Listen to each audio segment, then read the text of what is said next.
Hello, we're back for another video. I'm Carrie. I'm Lisa. We decided to do another video about just kind of our favorite books and like our reading tastes and like that kind of stuff. So I brought a whole bunch of books with me. I don't want to move the camera, but it's a lot of books. She has 20 books on my couch and a notebook in her hand. And I have like 4, but to be fair, my bookshelf is right over there. So well, I have over 100 at home, so this is what, a fifth of my collection ever growing. So these are just general questions that we came up with about you know, what books maybe had an impact on us, or what things that we'd like to know that we think are cool to talk about in general. We both love books. We've read different kinds of things. We like different genres, so it was just kind of a follow-up to our Get to Know Us episode. And what would you call this? Questions book people should ask each other. Okay. More often. Things that you talk about with your bookie friends. Right? Alright, so Carrie Chan came up with some questions, I came up with some questions. Which books like made you laugh? That's actually a tough one, because a lot of books I read because I'm curious or I want to learn something. So to read a book that makes me laugh, I read comics to laugh more.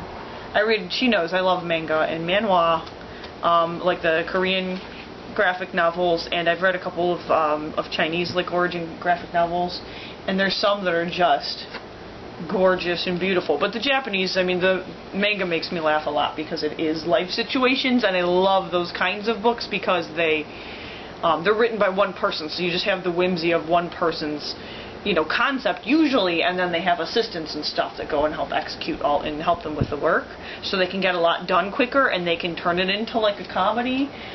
So I'd have to go Rumiko Takahashi with that, and say Ranma One Half. Yes. Inuyasha is her favorite. I also really liked a series called Kodocha, and I didn't know comics were up for grabs. They're books. They're books.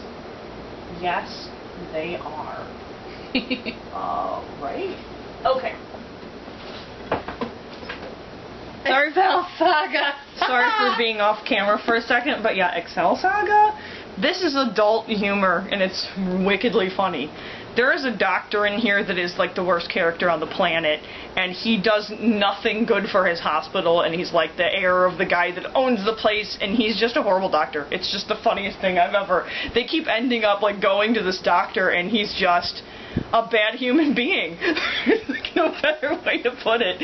And then of course you have Excel, who's just loyal to Plazo for no reason, and he's trying to take over the world, starting with the town for no reason, and it's just a really funny story.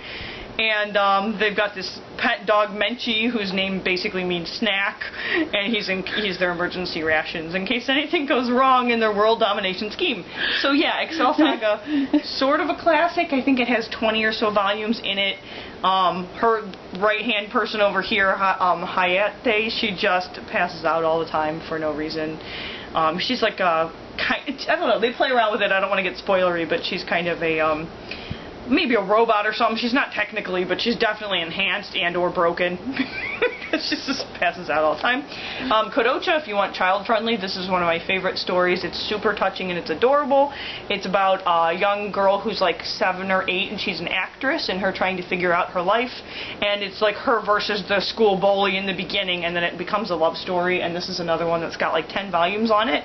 So it's really easy to collect, but Kodocha means child's toy, so it's the name of her show. And she's just really ridiculous and very silly, and like her mom's got a squirrel that lives in her hair, and it's that sort of story. And right, that's all for comics for now. But as for regular books that made me laugh, back when I was younger, I used to read a lot of Star Trek or Star Wars, and actually some Star Trek, but some Star Wars ones. And there was it was like the Young Jedi series from Kevin J. Anderson and Rebecca Moesta, and those were funny because it was just like, you know, it was like Luke and Leia's and all their kids and stuff, like going to Jedi school, and that was fun because they had different personalities, and I liked it. But now I read it and I'm like, why would I laugh at that? So, but it was cute, and I liked them a lot at the time. So, well, I can't really. I mean, there are parts of books that are funny for me. But since you mentioned manga, like Ranma 1/2 is hilarious. Right? I've never read the manga of XL, but we watched the anime because we used to have an anime club in college. And that was just like... Her and I met in anime club, so... That's how we met. That's how we met. Imadoki. Imadoki! That one is adorable. I love Should I go get it? Sorry. Sorry, you guys. You're right. I forgot about this one. You got me onto this one, and it's just so cute. She's just trying so hard to make friends. That's like her life's mission. Watase. Right? Yep. Her life's mission is to make friends. Yeah, that's a good way to say it. Yeah, and it's she was planning a dandelion. Her name means dandelion, so Tanpopo, I think, but it's Imadoki means nowadays, and so the idea is like there's nobody like this nowadays, and so she's kind of like a farm girl or just from a rural area of Japan going to a really popular school, right? Yeah, it's like and trying to teach moral values to the people in her school, and not it's caring. like a high-end like private school kind of thing. Yeah. But her attitude is great because they, like people try to bully her, and she's like, oh, well, the bullies are alive and well. You know? Yeah. So, like, this sucks a little bit, but you know what, I'm going to get through it. So she's, like, a really strong, good character. Yeah. Yeah, I liked her. Yeah. That's a good one. I love this one. Yeah, and it makes you laugh because just, you have to read it. But this is 5 books, only 5 books. Yeah. Really easy to collect also. Yep. So, yeah, Dandelion being her, so there's 5 characters, and every book focuses on a character. Which books made you cry? All the books make me cry. It's such a bad, cheesy answer. Okay, if I read Twilight, it still makes me cry in places. My niece would just... Sorry in advance if you watch this. But she oh yeah, there will be spoilers. She hates that I like that. No, I mean, she doesn't even like the series. It's one of those things that just... I don't know, parts of it are sad, and you really can get into the heart of the characters. And, notwithstanding the movies, the books were really good, and going through, like, Bella's thought process, I just want to help prop her up and give her encouragement, and I'm yelling at the book, like, oh no, do this, Yeah, well, I have to admit that part in New Moon where it's just those blank pages with the months on it was pretty heartbreaking. Yeah, and that was one of those moments where you don't know what to think about it, so you're just like, it's as if you're going through time with her. That was pretty smart. Aside from that making me cry, she's got a moment that I agree with, so I'll just agree with hers in advance. Sorry. But yeah, aside from that,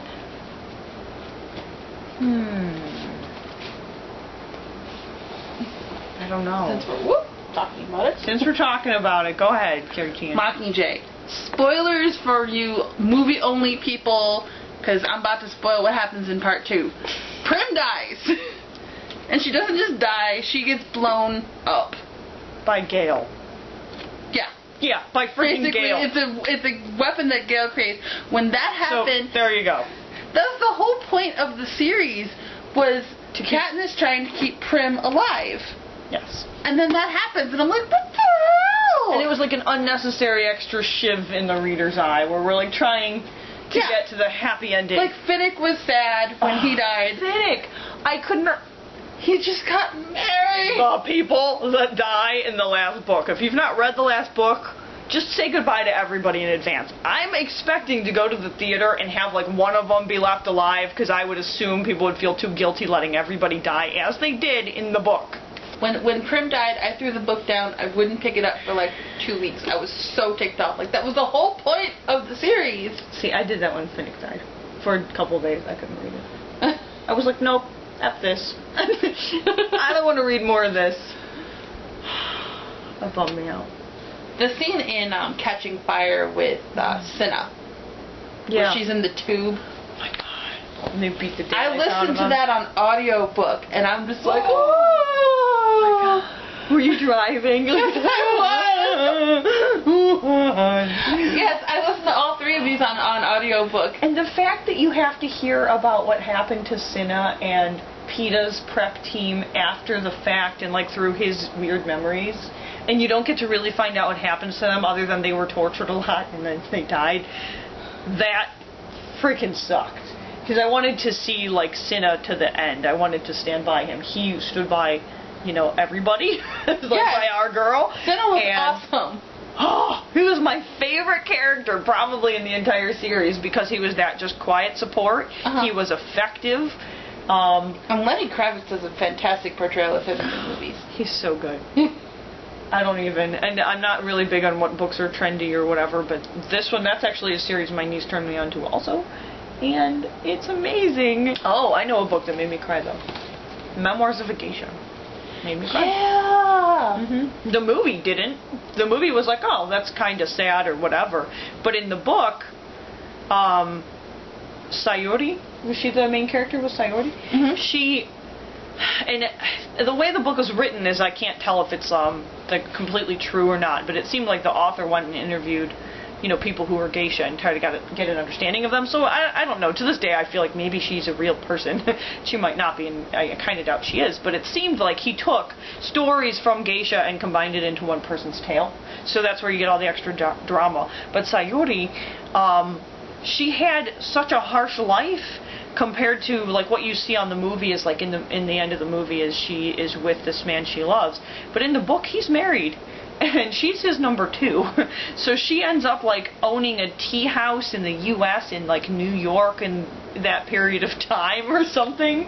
But she ends up still alone and not technically with him, where she has to like wait for him to come by. And that was sad. And then even during the entire war, she was like the whole, I think part of the theme was like looks fade and what do you do after you're not pretty anymore, but her whole world was learning to become beautiful for the pleasure of the people she was keeping company, and you know, to just in general entertainment, learning how to dance and sing and everything else, and then eventually in the bedroom, right? It didn't have to be that way, and it was that way for the one person that paid the most. Her childhood was horrible too. Her family was poor. Her father basically sells her and her sister.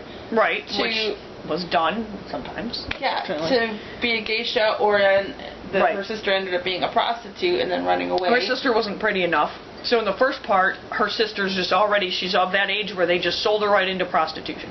Right? Yeah. So Sayori, when she tries to escape, like her and her sister were going to meet up and leave, and they both got free of their houses, and her sister left, and she broke her leg that day, and she couldn't get out, and I cried for her when I read that part, because, you know, she was like climbing the clay tiles on the rooftops that was her means of escape, and instead of being able to get off of the building, she slips and falls, and yeah.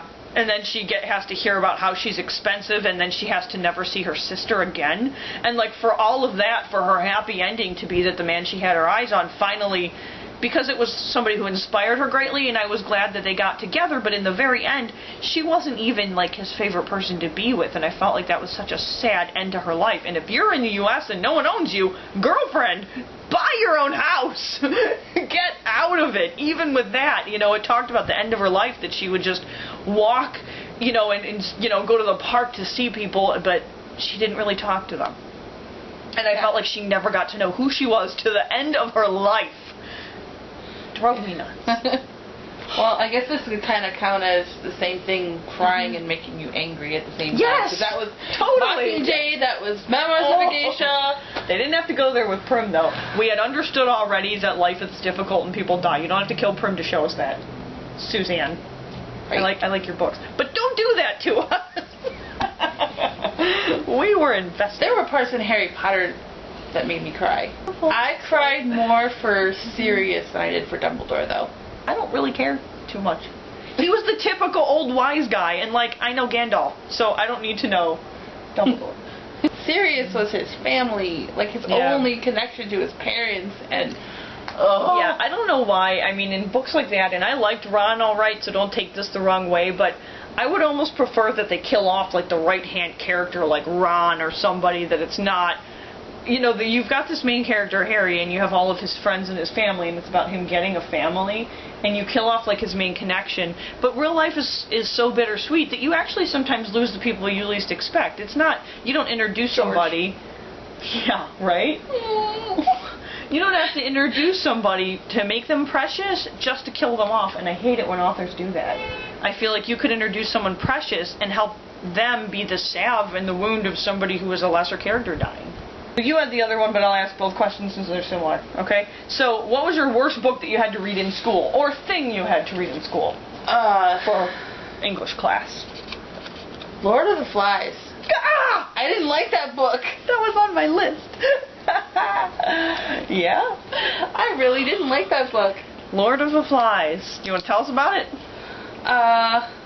No. It's... I'm trying to remember. That was 12th grade British Lit. Mm-hmm. A long time ago. It's these group of boys. They're from like a prep school or something, and they're going on a trip, and their plane crashes, and they get trapped on this island. So they have to form like a tribe in order to survive. And I don't know. It was just like parts of it didn't. The way it was written, I couldn't get into it.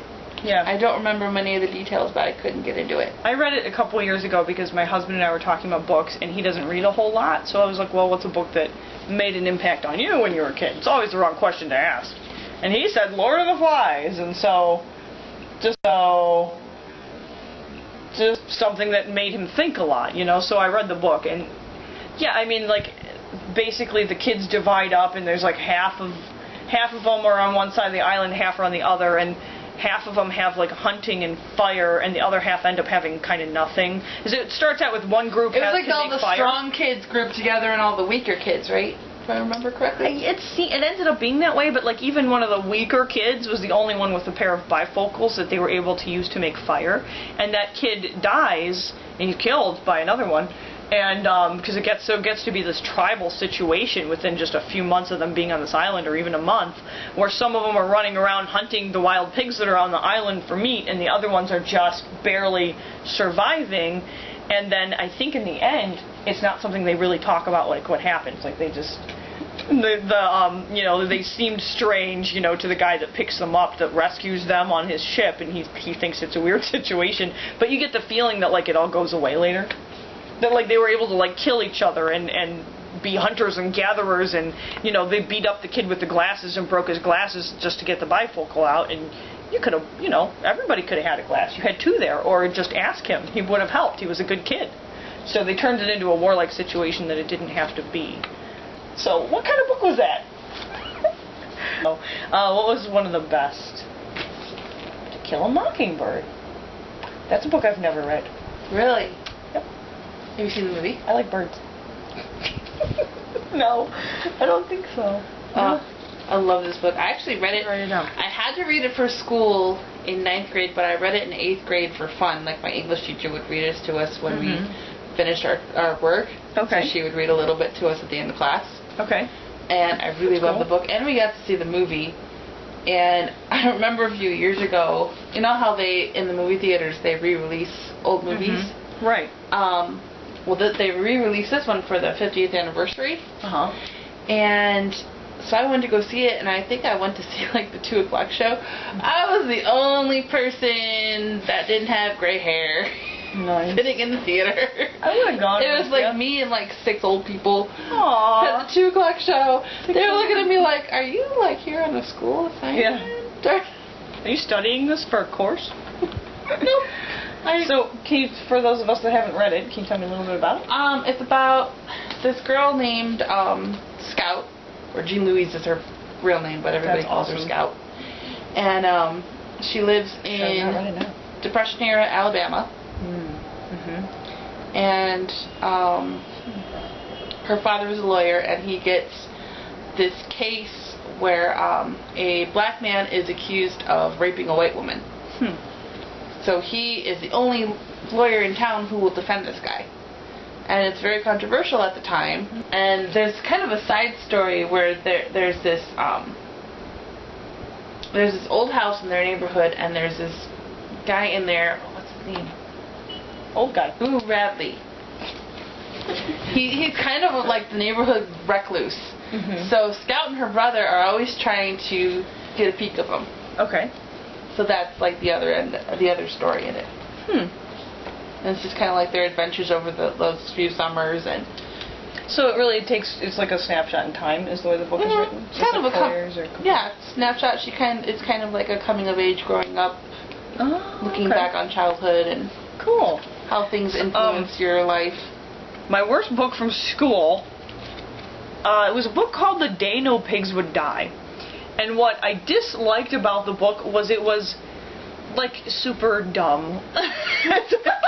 There's no way to put it other than it just was a frustrating book to read. You got invested in the character, and in the end it was like, they honored a person that didn't do anything honorable in the book, which was the name of the book. So I don't know if you ever heard of it or read it. When they gave us a book list of 20 books, everybody would talk about, I'm going to read that one, I'm going to read that one too. I would always read one that like nobody else was reading because I wanted to get a different perspective, and I knew I'd hear from them what was in their books, and then it's like 2 books for one, right? So I would just grab a book that seemed a little bit different, and I actually flat out asked a couple teachers, like, which book's not bad? And they would be like, oh, they're all good, that's why I have them recommended. No, they're all garbage usually, with the ones they put in school. But The Day No Pigs Would Die was this kid who lived on a farm. And it started out with, like, this really gross scene where he had to, like, save a cow from choking on something and put his hand down its neck and get all chewed on his arm, which was disgusting. The book went there immediately, and then it just kind of stayed there. And then his dad's job was, he worked in a slaughterhouse, so his dad killed pigs for a living. And in honor of his father, at the very end, they closed the slaughterhouse for a day. So it was the day that no pigs would die. But the kid even had, like, a pet pig, and I think it was the story where they ended up eating it or something because they couldn't breed it, and whatever. It was like Old Yeller times 11 and a half. It was unnecessary. And then by the end of it, you didn't know if it was like a story about this actual child and his actual childhood, which would be tragic. But there was nothing redemptive. There was no redeeming quality. The fact that the slaughterhouse closed, I couldn't care less because so much stupid crap happened all along the way, and I didn't know your daddy enough to care. But you don't have to tell us all the nitty-gritty and none of the beautiful things that happen along the way. Life has beautiful moments too, and I wanted that book to have any of those. I've always thought living on a farm, hard work, but it's exhilarating. You're outside, there's sunshine, you're making things grow, you're feeding other people. You should celebrate some of that. Charlotte's Web was a great book. That's one of my favorites that I read. Charlotte's Web. A Kind Spider, who would have thought? Just a really nice book. So, do I have to go into Charlotte's Web? You've probably all read Charlotte's Web, right? I would hope so. It's one of those. It's a good one for once. So. If you haven't read it, go read it. Yeah, so that's an example of a book that I would have liked. But The Day No Pigs Would Die is. What was your favorite? My favorite? Honestly, I don't remember a whole lot of them, to be honest. But I do remember Charlotte's Web, and that's why I brought that one up. It's probably one of the ones I liked. One of my favorite books from the time was Little Women, though, and I don't know if that was recommended in school. I think it was because I know we watched the movie, but by Louisa May Alcott. So it was a coming-of-age story of 3 sisters, and it was 4 sisters? What? Oh, because the other one's in New York. Amy, and Beth. Right. So anyway, like when the youngest passed away, that I was upset about that. Yeah, that was very sad. I love this edition. I have the movie cover too. But that book was the one that's on my list of books that taught me things. For example, it's okay to be yourself. It's okay if you're strapped for cash and you don't have money to spend to buy a dress to go to some stupid party. Party might be stupid in the first place. But there were some parallels, and my family growing up, we always needed something. You always needed money or something, and I kind of identified with some of the parts of the book of trying to make a better life for yourself, and the fact that they all just kind of grew up. I mean, it was kind of anticlimactic. There wasn't like some dramatic villain escape and chase, but it was real life, and I liked that. Yeah. Yeah, it's just they had.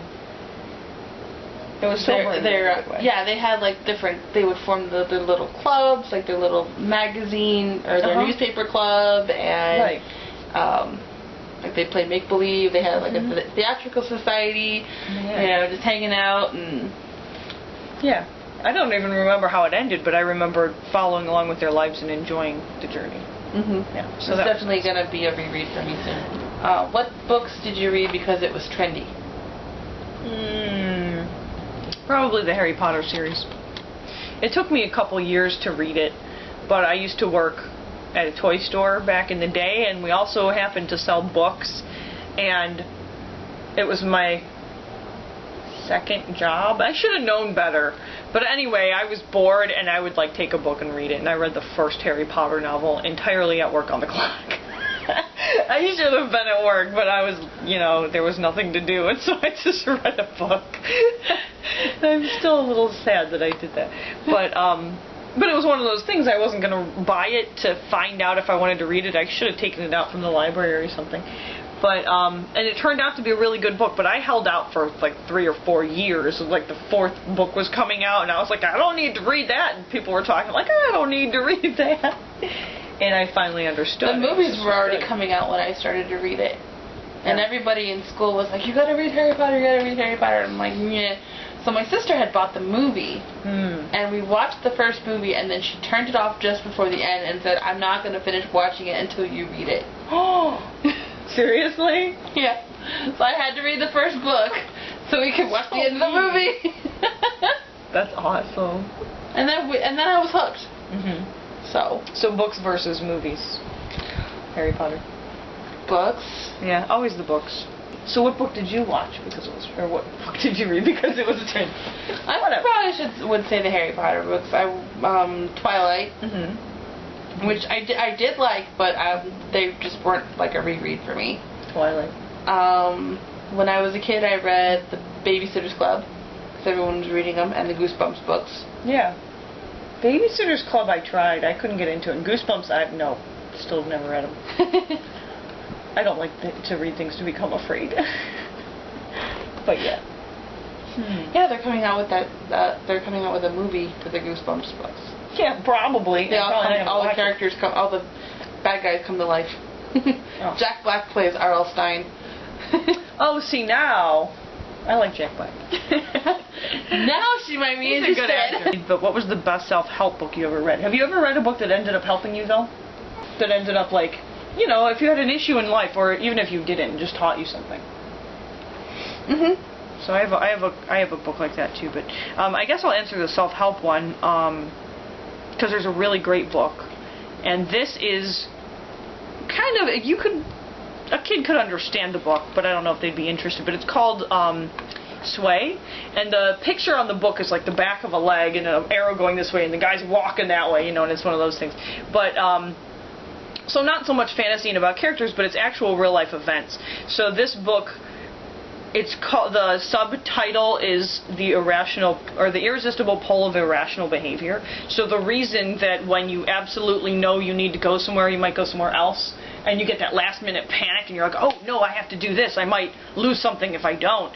And the reason that you might turn yourself in the wrong direction at that last critical moment, and it's the science behind that. So it's the first chapter alone is a case study of a basically, and I don't remember what airline, but this guy was like pretty high level in an airline, and he had been a successful pilot for going on 20 years to the point that they were building models on how you should behave based on his flight experience and what he had done. But he was had a long overnight trip and was stuck on an island with this plane full of passengers, and if he didn't get off the island within a certain amount of time, everybody would have to find space on the island to sleep for the night, and he kind of panicked last minute, and he took off when he didn't have clearance from the tower, and the plane crashed and everyone died. So the very beginning of the book is a case study of how that could have ever happened. So this guy was renowned for his safety, and for decades had been the safest pilot in their entire fleet, and he just panicked and said, we need to go. And so it goes through the importance of, like, if you have an emergency situation, or you think maybe I should say something or maybe I shouldn't, the importance of being the dissenting voice, and the fact that they'll put a bunch of people in a room that are plants, and they'll put some guy with like huge thick glasses who looks like he wouldn't know anything giving the right answer, and then they'll put one test subject in that room, and this is another chapter in the book, and they'll have the person with the right answer giving the strength to the person who's the test subject, which was really interesting. So if everybody answered wrong, and it doesn't matter how the other person looks, having the dissenting voice really mattered. So I really liked the book Sway, and if you can get it, it's the kind of thing you can reread, but it's just general case studies. It's not all about life and death. Sometimes it's about how people get to know each other or who you're willing to listen to more, but it was a really cool book to make me think about like my own behavior. Books that kind of helped you like growing up or in general? Now that I think about it. Diary of Frank. I read it in school. It's just, there's a lot of lessons in this one. One of them is, I think the most important is life is short. You never know what's going to happen. Make the most of, like, anything. Right. Because she went through... her whole family went through some shit. Mm-hmm. And all because of, you know, one man's ignorance triggering other people's fears and, you know, everything that happened with World War II and the Holocaust. And, you know, it's just... Yeah. Stories about real people are always... you always bit off more than you could chew every time. There's always more in it, because it's... The ones that are made-up characters, and like Harry Potter is fun and stuff, but a story about a real person and that's how their life really was, it's very humbling. And reading this in 8th grade and knowing that she was like 15, 14, and knowing and I wasn't that much younger than that at the time, and she died, and she didn't have to. Yeah, and in the end she was like 1 day away from rescue. They were liberated the day after she died. And that made me cry. Talk about things that made you cry. Yeah. I really wanted her to live. She's the one that took the time and effort to write the diary, so that's... What did that teach you mostly, that book? If you have a voice, use it. Yeah. Speak up for yourself and others. Yeah. Even if it's just to your imaginary friend in your diary. Yeah. That's what you have to do to speak out and get your opinions across if no one else will listen to you. Well, and I think that's interesting, too, because her whole family was there with her, but we have proof of her existence because of her diary alone. It's not, you know, I mean, and I say alone, but, you know, I'm not going through genealogies of who passed away in the Holocaust. There was a lot of people. But you have this person's story because she thought it was important to write it down. But everyone knows her story now because she thought it was important to write it down. Yeah. And those other people, and they almost exist because she recorded them. The people that helped her kept it. Yeah. They found it after they were captured and kept it. So when her father came back... Right. They had it for him. So yeah, the whole thing was very humbling, and her father survived and no one else did, I think. Or was there 2 people? Or yeah, it was her father. Yeah. So that was a very sad story, but... I mean, she wasn't writing it so that somebody else could read it. But sometimes the little things that you do just to make yourself feel better, sometimes they can bless someone else's life and benefit someone else's life. So, you know, like, it makes me remember that the little things really matter. The way you treat people, it really matters. I was talking about this in one of my other videos, working when I was at work the one day. A couple of years ago, this gentleman came through my grocery store line. He was in one of those motorized carts. Yes. So I was putting the groceries in there for him.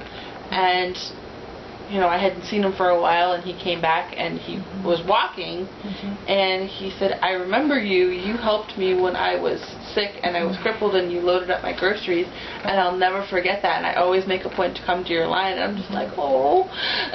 Like, I just thought I was doing my job, and I didn't realize that I had touched someone, like, so much. Right, that you would help them that much that they pay attention and look for you specifically. Yeah. Yeah. That's a blessing. Yep. Best adventure story. Best adventure story. Oh, okay. This lumps in with one of my questions. When I was younger, my sister read it, and she got me to read it, but it was called The Boxcar Children. It was this family, it was these kids, and it was like a brother and a sister and another younger brother. I think there were 3 of them.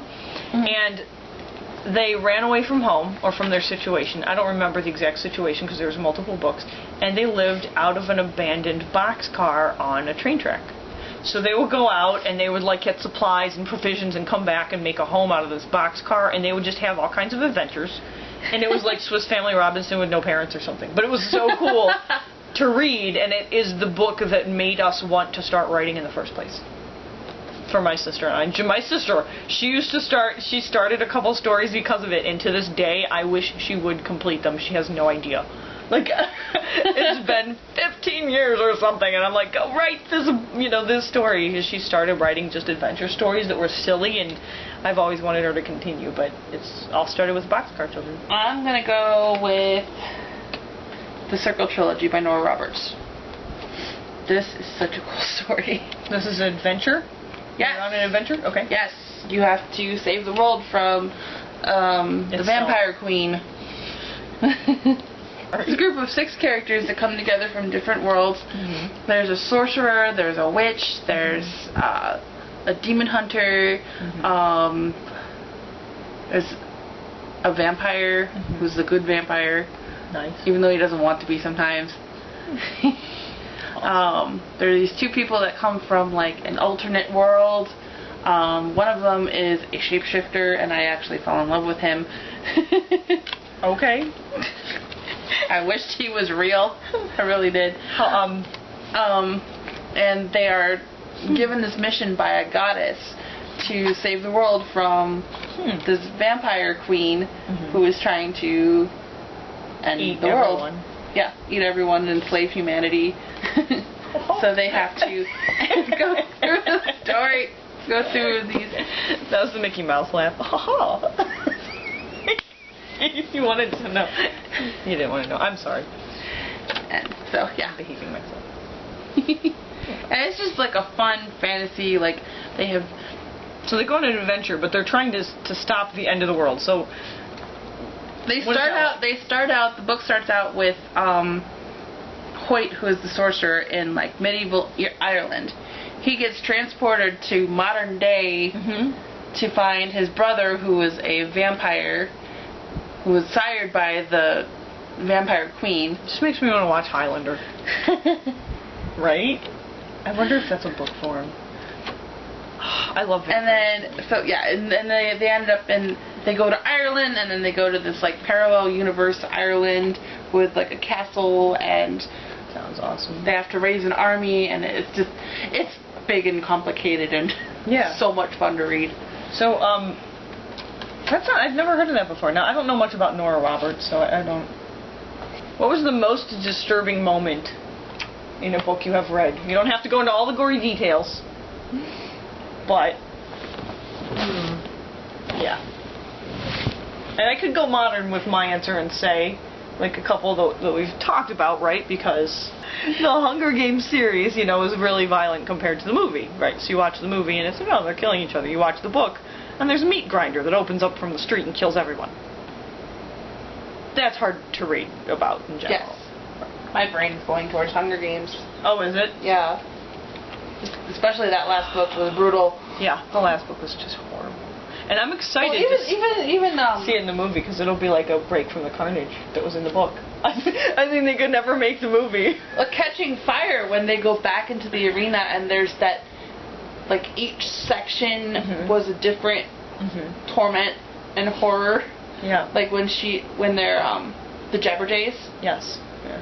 And they imitate Prim screaming and Annie. Yeah, there was no way to really. They did an all right job with the movie, but it was really hard to. Yeah, there was no way to out of it. And then the movie showed pretty well when the other people couldn't get to her because she was like there was like a barrier. Right. That was horrible. Just anything with the butts. Yeah, they were gross and they didn't cover those a lot either. The butts. Because there were different kinds. But in like the very first book/movie, right? The Hunger Games was at the end. The mutts had the eyes, or looked like they actually had the real eyes of the people who had died. But it was supposed to look that way. But they had created mutts themed based on everybody who had died. And so that they didn't really get into that at the end of the movie. You're like, where the hell did these stupid dogs come from? Right? They hit a button and this fake-looking dog pops up out of nowhere, which was kind of a cool effect. But it had nothing on what they wrote in the book, where it was just kind of gut-wrenching, where you look in their eyes and you saw somebody who had died. The most disturbing moment in a book that you've ever read. I gotta go comic book with mine, too. I have to. I've read some weird comic books. Actually, I don't have to go comic book, but I can. Right.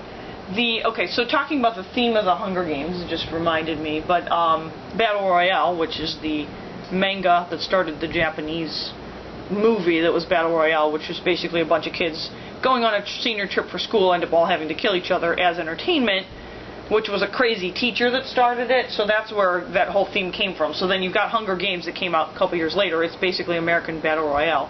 So Battle Royale, the comic book, is wrapped in plastic for a reason, and that's all I can tell you. It's one of those where you're like, oh, so it's a little gory. It kind of goes everywhere, so I don't know if you'd be even interested. It's not a bad movie to watch, but they tell the individual stories of each of the kids in the book, and some of them just are really messed up and gory and unnecessarily intimate and gross. Most frightening or creepiest villain? Comic book villain or not? Go American comics with quite a bit of these guys. Actually, I like the Joker. If you want to be traditional, I like the Joker as a villain. Well, you get more into his creepy in the movies, but President Snow. Yeah. Could we just say creepy real person? The King and the Throne of Glass series. Oh. Yes, you have to read this. This starts out. Selena is an assassin. Should like cover a little bit. Yeah. We got empowered women happening here in the cover. Yep. She's so cool. She's an assassin. The story starts out she's in a prison camp, and she's chosen by the prince to compete in the king's contest to become the king's personal assassin. Cool. And as the series goes on, you realize that there's something up with this guy, and he is weird and evil. Wait, the king is? Who's evil? The king is. Oh, okay. The prince isn't bad. Yeah, you know, I kind of like him. But absolute power. And anytime there's this, a scene with his point of view, something is going to be cool. So awful. they change point of views in the book. Yeah. See, I can get behind it if I know how they write it. I love when they get into the characters' heads a little bit. That's awesome. You know what we should talk about is fan fiction we like too. We didn't write that down. It's been forever since I've read any fan fiction, though. Maybe we could do a fan fiction episode if you guys are interested, because that would be cool. You made me think of something again. Wait, so that is creepiest villain? Yeah. Never mind that. Where is it? Alright. Let me see. Another one that's really creepy is in the Scarlet Trilogy, which is one of my favorites. The Scarlet Trilogy? Yes, it's a Robin Hood retelling.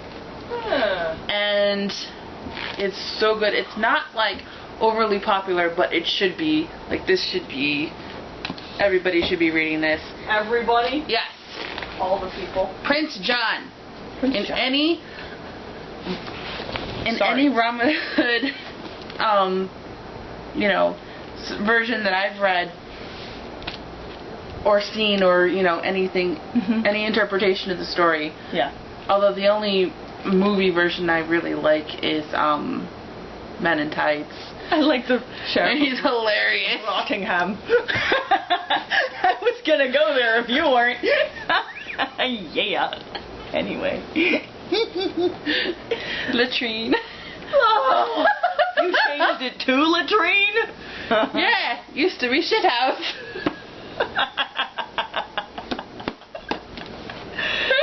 Watch that movie. Anyway. Yes. So Prince John is really evil in this series.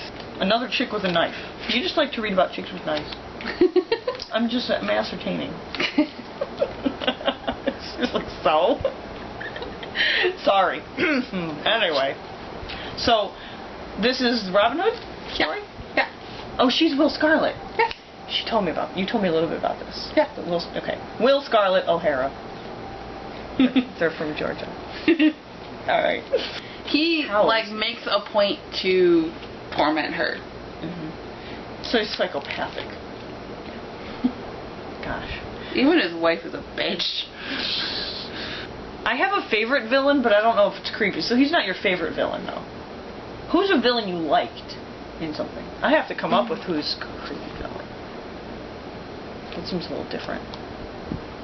But I would say the Joker, honestly. Seriously. The Joker from the Batman series is my favorite. He's hot or cold. He can be creepy, but he doesn't have to be. And he does things based on a whim, which I think is super creepy. He's good in terms of being a villain. He's just good at his job being a villain because you never know what's going to come out of his mind. And I always liked him. But, I don't know if he'd be considered a villain, but going into manga, I like Sesshomaru. Sesshomaru-sama? From Inuyasha. Yep. I don't know if he is a villain. He's one of those that turns... He's more just a jerk. Yeah, favorite villains are different, because I feel that same way about Vegeta from Dragon Ball Z.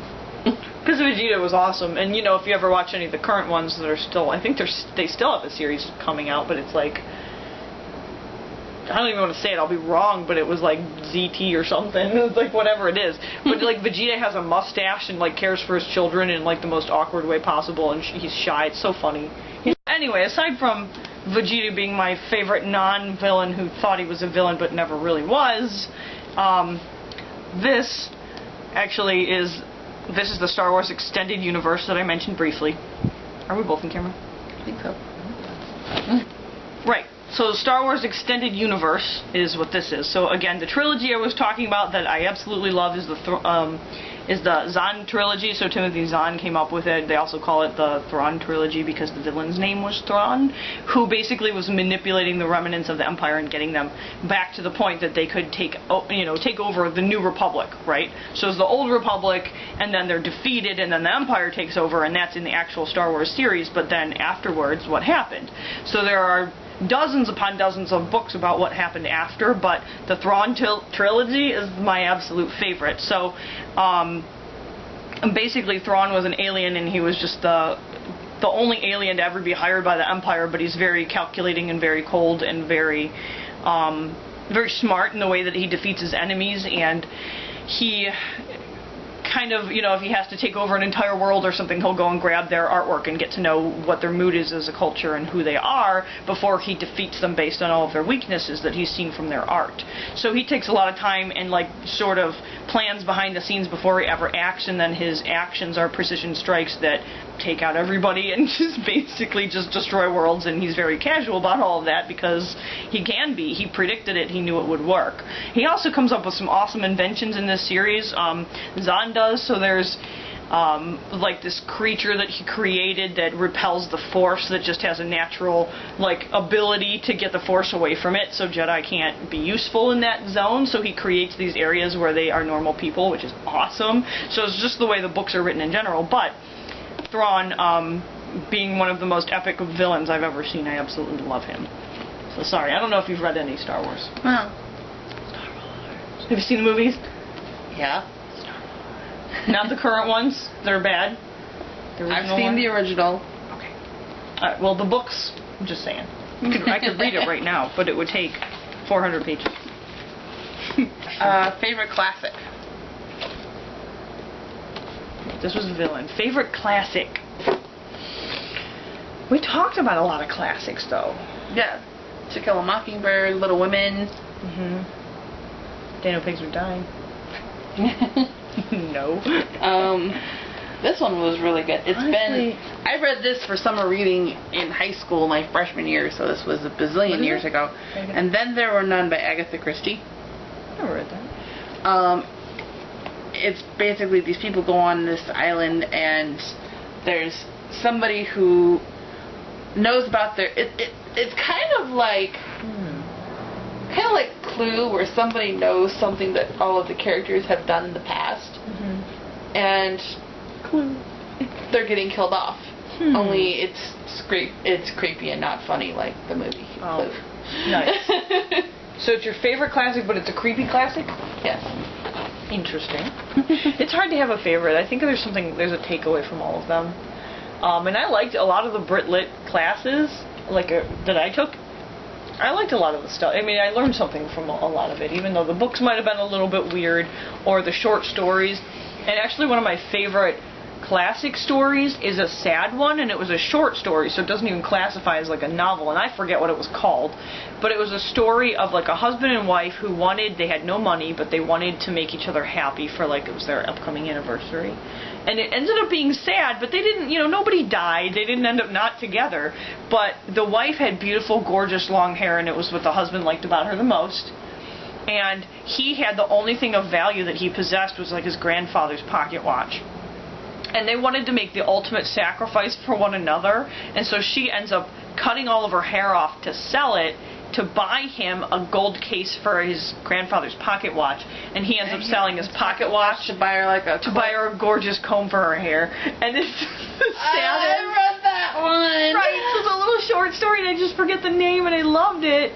And I still feel really bad for them. And I'm like, I know those aren't real people, but like, your hair will grow back, but the watch won't grow back, so they can't get the value back for those items. So I guess it's maybe the moral was cherish each other and not items and things, probably. But whatever, that probably made me cry back in school because it was sad. Everything. A book you only could get through by listening to the audiobook. Right. Anything by James Patterson. Really?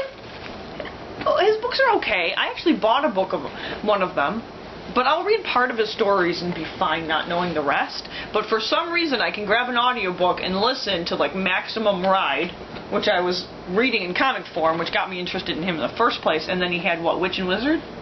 Witch and Wizard was a pretty good series, but he's like, I can see why he's popular, because his chapters are uber short, and they're just quick, and they're not too grounded in reality that you have to understand all of it. You're okay with leaving details out, and it's pretty actually cool that he's able to do that. But I can sit and read them, but I just don't want to put the time and effort into a story that I feel like he just made up real quick. But I can listen to it in my car on the way to work for 10 minutes a day. That's not a problem. Mine, just because this thing is a brick and it's very involved. No kidding. It's Team of Rivals. Yes, it's the movie Lincoln that came out a few years ago, or maybe like a year or two ago. Okay. With Daniel Day-Lewis plays Abraham Lincoln, and excuse me, it's partially based on this, and it's all about Abraham Lincoln and how he became president, and the members of his cabinet were actually people that were running against him in 1860, and he pulled them together to, like, he saw their qualities in certain things and their skills and asked them to be part of the cabinet and their journey through the Civil War and his assassination. And yeah, it's very involved. I had the ebook on my tablet and tried to read it, and I couldn't get through it. Okay. And then I think this I actually bought when we were in Michigan. Oh yeah? This copy. And then I got the audiobook and I was able to get through it. At the Henry Ford Museum? No, wait. Yeah. Oh, we went to the Henry Ford Museum together, which is an awesome museum. Yes, it is. That's cool. So, was another one that she's fed to. It's the same one. We stopped in Sandusky and had Petit Fours and then went on to the museum. Didn't we? No. Whatever. Oh, that was the Petit Fours when we went to the Toledo Zoo. Whatever. There was cake at the end. This is an awesome, thick book, though. I want to appreciate this. This book. This is how many finger widths of my fingers. I also would like to say, and not a lot of people know this, but the person that more books have been written about, at least in the United States, in all of our history, is Abraham Lincoln. So it's hard to find a book that somebody can recommend to you about Abraham Lincoln, because there are a lot of them. So this is called Team of Rivals. It's not easy to read, but it's informative. Is that why you like it? Yeah. Lincoln refused to let the unpleasant experience destroy his good humor. There you go. Now you've read part of it. I'll make this one just quick. What books do you have that you can't finish, that you can't get through, that you want to read, but you just can't do it? You've tried. I have a couple books that I've been sitting on for like years. I bought Life of Pi when the movie came out, and there's like a tiger in a boat, and it looks very dramatic. And I read it a little bit, and I just couldn't take it or leave it. I don't even care. I own it. It's there, so I refuse to throw it out because I've never read it completely. I read a couple chapters, and I was like, where's the tiger? Never mind. And there's another book called Mastering the Rockefeller Habits, which is dry, and it's actually recommended reading for me at work, and I've had that job for 10 years. And that's how long it's been since I've not read that book. I'll page through it a little bit here and there, and it's factual information, and I don't even like Rockefeller that much, so I was like, okay, I don't need to know his habits. So those are books I can't finish for the life of me.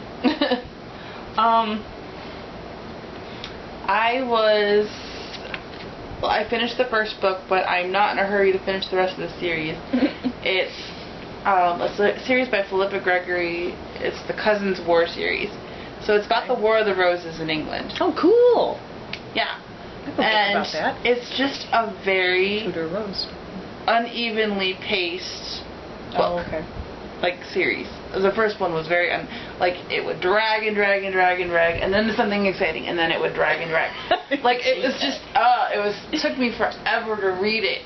And normally I love her books, and I have the whole series. But you haven't read it? I've read the first one, and I'm just like not in the biggest hurry to read the rest of them, and I got most of them on discount, so I'm not contrite here. You want to read them, but yeah, I do. I want to read them because I spend money on them, but I'm just like it's not, not on my top priority to be read list. Not that important. What book are you too scared to read? You want to know what happens, but you don't want to read it.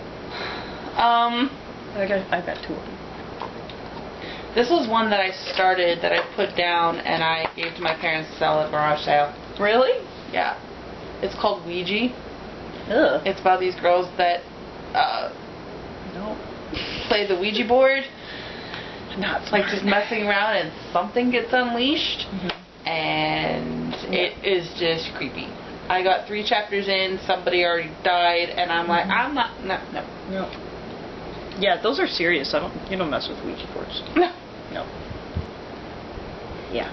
Thanks. Thank you for that. No.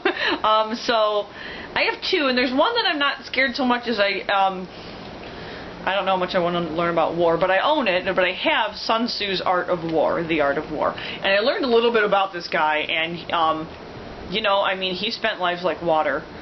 He was smart. So it's like I have these books about smart people, and it doesn't mean I want to read them. So I don't want to know too much about it, but like I'll read, and it's small. It's a small book, but there's a lot of information in it. So that's one of the ones that I kind of don't want to continue on about. And I've always wondered, this next book I've always wondered what is in it because I want to get in the mind of the person, but I really don't want to be in that person's mind, and that is Mein Kampf by Hitler. I want to know what's in that book. He wrote it in prison or something. I don't know where he wrote it. I think it was prison. I don't know. Whatever. So it means my struggle in German, and I don't know that I want to be in that person's head. I want to understand why things go wrong and what you can do to fix them, but not so much that I want to understand him, I guess. But my whole life I've thought, like, I should just read it. But I really am okay not reading it, so I'm kind of scared about reading it. So those are those. What is the best play that you've ever gone to or read? Ooh. Gone to is the stage adaptation of Young Frankenstein. Yeah? Yeah, that is hilarious. Oh, right. The movie's hilarious, but the stage production is even more. Okay. I loved it. I wonder if it's still playing, you think? No, it's not. Still running the circuit. And what happened when I went to go see it down at Playhouse, my aunts and uncles went with me and my parents. Mm-hmm. My aunts and uncles had never really seen the film. Okay. And my dad and I have watched it 500,000 times. Mm-hmm. And Mom's watched it just because we always watch it. Yep. And so we had to explain a lot of stuff during intermission, like why was this funny? Well, blah, blah, blah. We had to explain a lot of it. But it was just fun. Leave us alone, Mel Brooks. It's another Men in Tights reference. Okay. Anyway. Nice. The part that was really cool, and you could probably look it up on YouTube. I mean, I'm sure they have videos of it. People sneak their cameras into the theaters. People. And the putting on the Ritz number. It's like a big, huge. It's not just like what is in the movie, but it's he's singing and then.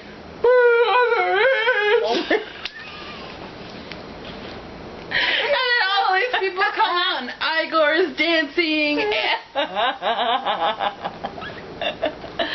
and just becomes dramatic. The girl, I don't remember her name, but oh man.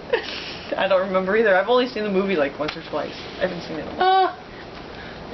I like Mel Brooks though. That's awesome. So what's your favorite play of all time? Yeah, going to see. Okay. Wicked is a close second. I read that book. That's a book I couldn't get through, by the way. Well, no, I did read it though. But at the very end, I was waiting for that redeeming moment too, and I was like, But I tried. I read the book because you were talking about how awesome the play was. And I shouldn't have read the book. Well, the play is nothing like the book. I would like to unread the book. It was just if Alba and her friends, it was a weird adventure into the dark side of things I don't want to read about. So, my favorite play is lighthearted and fun, and actually really short and a good read. And it's called The Importance of Being Earnest. You ever read that one or seen it? Oh, it's super cute. It's very witty, so it's very much like hit or miss comedy. It's just like super quick little jokes that are worked in about the characters.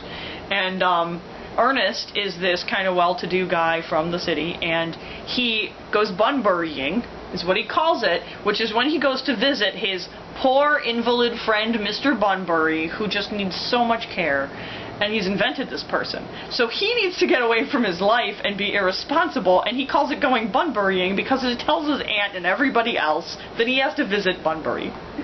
So he goes bunburying, and he uses the name Ernest, and people think his name is Ernest in the country, and it doesn't work out so well for him because he basically falls in love with in the country with a girl who thinks his name is Ernest, and she loves him because his name is Ernest, because it's such a good, strong name, and it's just the funniest thing I've ever read. It's super like simple and quick, but really, really funny. And he has this whole conversation with this girl's aunt that he wants to get engaged to, and she's like the aunt is in charge of her.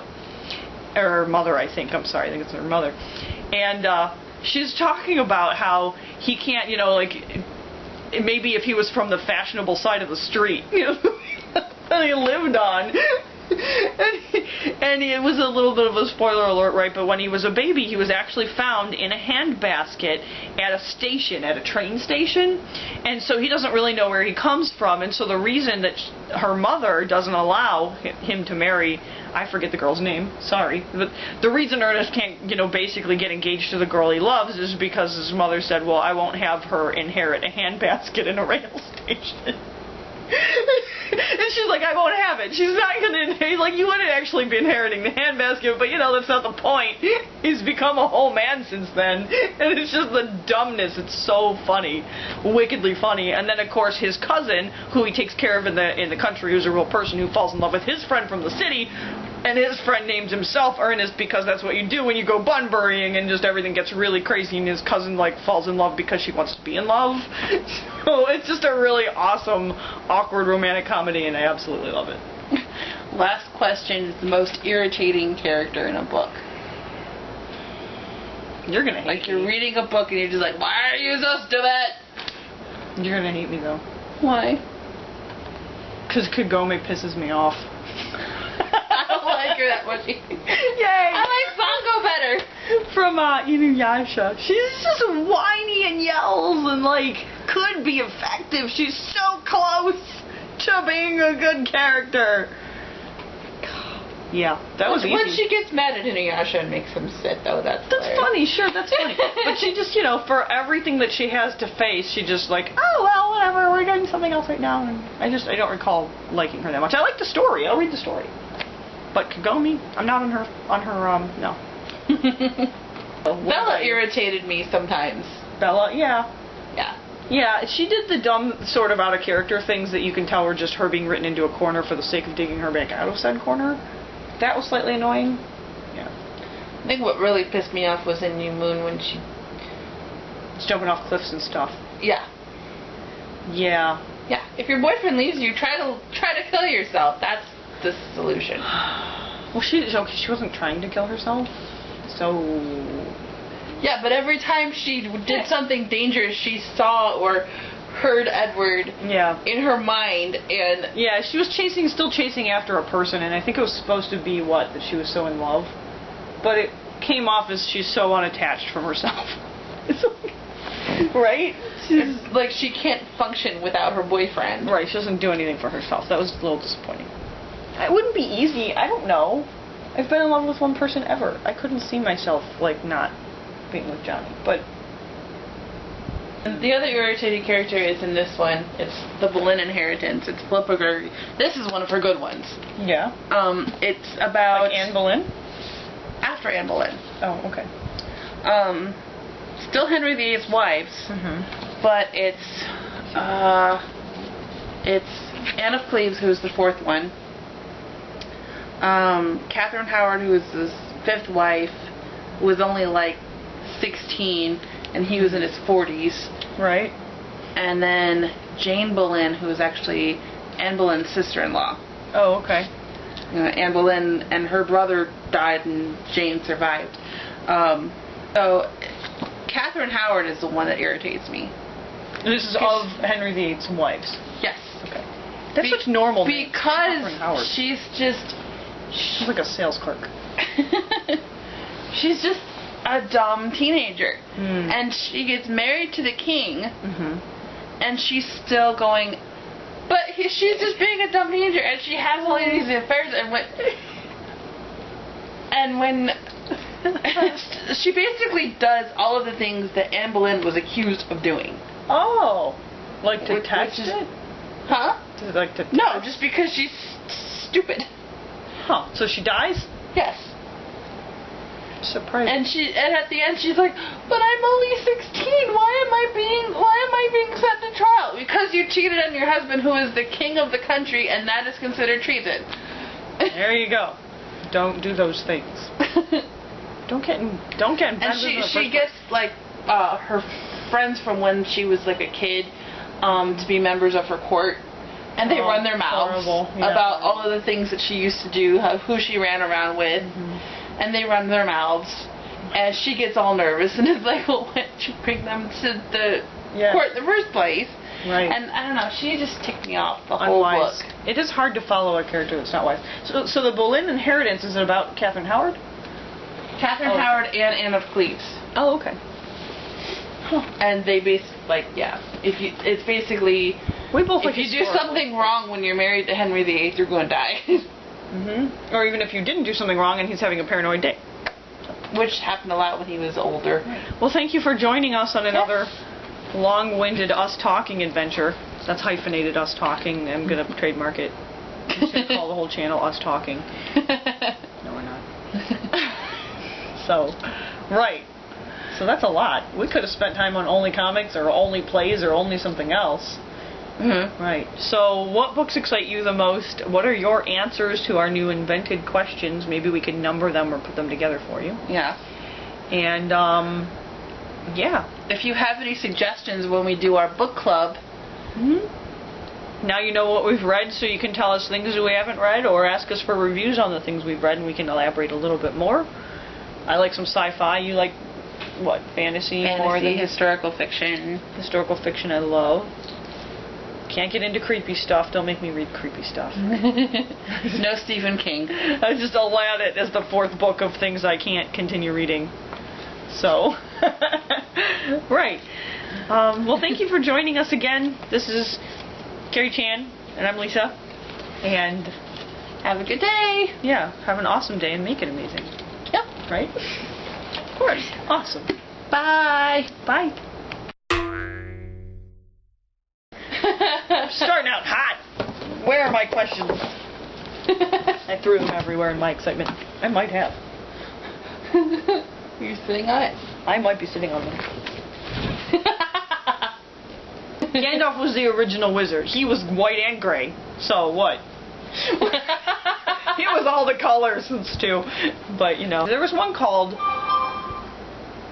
That's not me. That was a Game Alert on my phone. I thought it was going to be a TARDIS sound, and the doctor's going to come take us away.